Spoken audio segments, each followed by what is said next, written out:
Pemirsa Indonesia Jurnal Forum, terima kasih Anda tetap bersama kami. Kita lanjutkan bincang kita.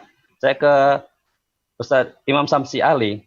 Ini ada kekhawatiran nggak ya implikasi terhadap umat Islam yang di daerah-daerah minoritas seperti Ustadz di Amerika? Saya kira secara langsung kita tidak perlu terlalu khawatir ya, karena saya kira dampaknya juga tidak terlalu besar. Cuma kita harus sadar bahwa sekarang ini memang, dan ini bukan sesuatu yang baru, peperangan yang dilancarkan kepada agama kita ini bukan perang nuklir, ya bukan perang atom, tapi perang persepsi dan image. Dan oleh karena itu, ini akan dijadikan lagi senjata oleh sebagian untuk mengatakan bahwa berhati-hati dengan Islam. Ketika Islam menjadi mayoritas dan berkuasa, maka itulah yang terjadi. Rumah-rumah ibadah kita akan dirampas. Ya, tanpa akan mereka melihat latar belakang maupun legalitas dan lain sebagainya, tapi mereka akan menjadikan sebagai senjata untuk menyerang. Dan ini yang kami antisipasi. Dan oleh karenanya bagi kami konversi dari museum ini ke masjid, dari gereja kemudian ke masjid, kemudian ke museum lalu ke masjid lagi, tentu ini kita akan jeli melihatnya dari ragam perspektif, termasuk hubungan antar agama yang selama ini juga kami selalu bangun ya. Kami di Amerika ini membangun dialog antar agama. Komunikasi dengan umat Kristiani, komunikasi bahkan dengan masyarakat Yahudi sekalipun, itu kami tetap jaga karena ada kepentingan-kepentingan lebih besar. Ya. Dan kepentingan itu adalah bagaimana kita menghadapi Islamofobia yang terkadang sistemik sifatnya. Dan cara yang terbaik untuk menghadapi itu adalah bekerja sama dengan semua elemen-elemen masyarakat keagamaan. Dan hasilnya sangat luar biasa. Kita kerap kali ketika menghadapi Donald Trump misalnya, lalu banyak teman-teman Kristiani bahkan Yahudi yang membela kita. Nah ini sesuatu yang perlu kita pupuk terus-menerus. Maka saya ingin menjaga jangan sampai karena pengalihan ini kemudian menjadikan semua itu ambruk ya, atau kehilangan kepercayaan. Nah ini yang sebenarnya kita jaga. Tapi yang paling penting adalah bagaimana supaya mudah-mudahan ini tidak dijadikan sebagai senjata yang ampuh bagi mereka untuk semakin menyerang Islam dan memburuk-burukkan Islam, bahwa kenyataannya demikian. Ya di masa lalu mungkin ada asumsi-asumsi yang dibangun seperti itu, walaupun kenyataannya jarang mereka mendapatkan bukti, karena ternyata kalau kita melihat negara-negara yang pernah ditaklukkan oleh orang Islam, itu gereja mewah tetap berdiri. Kita lihat misalnya di Timur Tengah, baik itu di Palestina maupun misalnya di Suriah, kita lihat bahwa di Mesir, Koptik masih jaya kan begitu. Tapi kita lihat di Spanyol kan berbeda, di mana masjid-masjid megah di orang Islam justru jangan gereja. Ini kan terbalik, tapi yang dibangun kan image. Ini katakan peperangan ini kan peperangan image. Yang dibangun image-nya adalah orang Islam kalau menaklukkan negeri pasti gereja diambil. Sementara mereka seolah-olah sebagai pahlawan itu. Nah ini yang jangan sampai kemudian dijadikan lagi, dan jadi antisipasi saya ada di situ sebenarnya. Ya baik, terima kasih. Saya ke Prof. Noto. Prof. Noto, apa sebaiknya langkah yang diambil oleh pemerintah Indonesia dan warga Indonesia sendiri terhadap pengalihan? Ya, kalau saya dengar pemerintah sudah bersikap dan sikapnya hati-hati. Jadi satu sisi tentu saja UNESCO itu kan berkepentingan ya dengan berbagai alasan lah ya. Saya kira Indonesia juga akan menghargai itu. Tapi juga dalam waktu yang bersamaan Indonesia juga menghormati pemerintah Turki untuk melakukan kebijakan termasuk soal masjid. Jadi Indonesia tidak akan, saya yakin Indonesia tidak akan ikut campur dalam urusan pengalihan museum itu menjadi masjid ya. Apalagi memang dalam sejarah itu kan Turki dengan Indonesia itu sudah sangat lama sekali, sejak Sultanan Aceh dulu itu ya sudah berhubungan lama. Jadi saya kira Indonesia akan cool saja. Nah, tentang umat Islam menurut hemat saya juga tidak perlu berlebihan juga ya. Saya kira ini memang persis seperti disampaikan Mas Saiful tadi, bahwa ini memang momentumnya Erdogan untuk tampil tidak saja sebagai pemimpin Turki, tetapi juga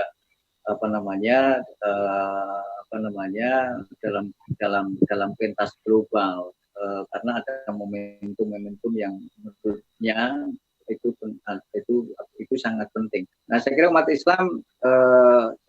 Islam tentu saja akan pasti senang lah ya, museum itu kemudian dijadikan kembali sebagai masjid. Tapi tidak perlu juga berlebihan namanya, memberikan apresiasinya, apalagi seperti yang ditunjukkan untuk kasus-kasus menghadapi kasus aneksasi Israel ya. Kalau Israel aneksasi Israel itu memang perlu gempuran ya. Jadi menurut hemat saya begitu. MUI sendiri menurut hemat saya juga tidak akan membuat pernyataan yang sangat spesifik tentang tentang pengalihan museum menjadi masjid. Tidak seperti statement kami seperti kemarin kita membuat resolusi terhadap aneksasi imperialistiknya Israel. Jadi betul seperti yang disampaikan Ustaz Samsi. Jadi sangat berbeda lah, sangat berbeda. Dan hemat saya tidak sangat berpengaruh terhadap, apalagi berpengaruh terhadap hubungan Indonesia dengan Turki ya. Nah, memang protes itu, keberatan itu ya pertama dilakukan oleh partai-partai oposisi yang memang di sana, dan kita sudah tahu tokoh-tokoh politisi Yunani berkeberatan, kemudian di beberapa tempat juga berkeberatan, dan saya setuju yang paling penting adalah di Turki itu perlu membangun equilibrium. Saya berangan-angan sebetulnya zaman Fatih dan sebetulnya dalam sejarah kesultanan kita itu kedudukan non-Muslim itu kan jelas ya sebagai ahlul zimmah ya, protected people. Dan sejak Al-Fatih kemudian menduduki Istanbul, itu tetap saja itu hak kemerdekaan beragama tetap dibangun. Orang-orang gereja, orang-orang Kristen Ortodoks itu tetap dilindungi. Jadi tidak ada ancaman, tidak ada kekhawatiran yang dirasakan oleh non Muslim karena memang dilindungi. Nah, saya kira ya Erdogan juga akan menghargai keragaman beragama, dan dia sudah janji, tadi sampaikan Mas Saiful sudah janji. Jadi mozaik itu tidak akan dirubah, tetap saja akan berada di masjid itu. Ketika sholat ya ditutupi untuk gambar-gambar Yesus, Maryam dan sebagainya. Itu artinya tidak ada kekhawatiran bagi kelompok non Muslim. Hanya memang ini akan dimanfaatkan oleh mereka-mereka yang para Islamofob yang terjadi. Tanpa masjid ini pun sebenarnya juga kalangan Islamofob itu juga sudah berteriak-teriak. Itu kasus corona di India itu juga begitu ya. Malah ada istilah corona jihad dan sebagainya. Jadi memang ini memanfaatkan kelompok-kelompok sekuler ya, kelompok-kelompok sekuler dan anti-Islam itu memang ingin memanfaatkan, mencari momentum di mana Islam perlu diserang. Dan mungkin saja isu pengalihan ini juga menjadi amunisi. Hanya rasanya mungkin tidak, resonansinya mungkin tidak akan terlampau besar. Jadi saya sih tidak terlampau khawatir ya terhadap pengalihan itu. Saya kira itu, Mas. Baik, saya ke Pak Saiful. Pak Saiful, ini apakah ada tanda-tanda bahwa Erdogan itu melupakan sekularisasinya Atatürk? Iya, jadi emang isu sekulerisme di Turki itu panjang ya, karena ada trauma sejarah Ottoman Empire yang dijatuhkan. Tapi sesungguhnya Erdogan bisa membahasakan itu. Jadi dia bermain di simbol, tetapi secara verbal dia tidak langsung memukul. Sebagai contoh saja, pendidikan yang di tingkat aliyah itu namanya tetap Imam Khatib Lisesi, yang pada zaman itu hanya akan nanti lari ke jurusan agama.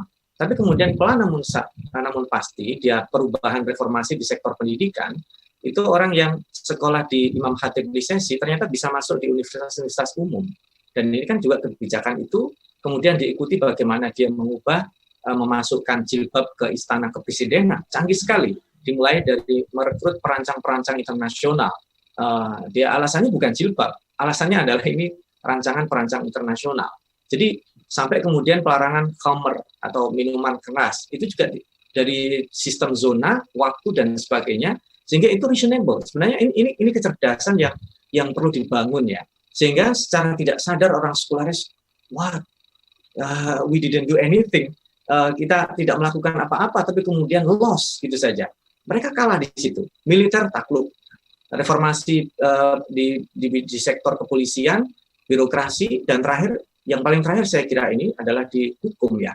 Karena dia berhasil. Padahal ini sejak lama ya. 2005 sudah pernah diajukan, tetapi ditolak. Kemudian 2015 yang puncaknya adalah setelah itu terjadinya kudeta, dan ini Erdogan sudah tidak bisa menawar lagi. Ini sekarang waktunya, keluarkan. Karena dia sekarang sudah sangat powerful ya. Dari sejak kemudian 2002, 2001 AKP, 2002 momentumnya, kemudian dari Perdana Menteri dia mengubah institusi, dan ketika berhasil dia menjadi sangat powerful, ini saatnya. Dia ada kartu yang dimainkan di situ, dan saya kira dia tinggal memainkan bahasa diplomasi yang kalau dalam bahasa agama kita itu orang sesama muslim dimainkan emosinya dengan bahasa at-tarahum.